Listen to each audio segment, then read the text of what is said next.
दोस्तों नमस्कार। आज का हमारा टॉपिक है अंतिम कोशिश।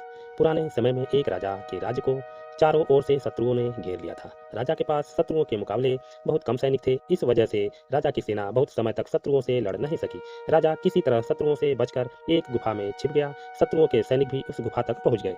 सैनिकों को लगा कि राजा इस गुफा में छिपा होगा, तो उन्होंने बड़े बड़े पत्थरों से गुफा का दरवाजा बंद कर दिया। गुफा के अंदर से राजा यह सब देख रहा था, लेकिन शत्रुओं की संख्या अधिक थी, इसलिए वह चुपचाप बैठा रहा।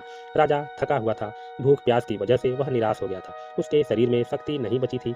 शत्रुओं के सैनिक गुफा का द्वार बंद करके वहां से चले गए। इसके बाद राजा ने सोचा कि अब तो मेरा जीवन यहीं खत्म हो जाएगा। वह गुफा से कभी बाहर नहीं निकल पाएगा। राजा निराश हो चुका था। तभी उसे अपनी माँ की एक बात याद आई। राजा की माँ कहा करती थी कि कुछ तो कर, यूं ही मत मर। ये बातें याद आते ही राजा को एक नई ऊर्जा मिल गई। उसने सोचा कि कोशिश किए बिना हार नहीं मानना चाहिए। राजा गुफा के द्वार से पत्थरों को हटाने का काम शुरू कर दिया।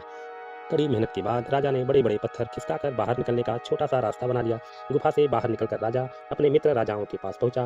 मित्र राजाओं की मदद से उसने शत्रुओं को पराजित कर दिया और अपना राज्य वापस प्राप्त कर लिया। सीख: हमें अंतिम समय तक कोशिश करते रहना चाहिए। असफल होने पर एक फिर से प्रयास जरूर करना चाहिए। जब तक सफलता न मिल जाए, कोशिश करते रहना चाहिए।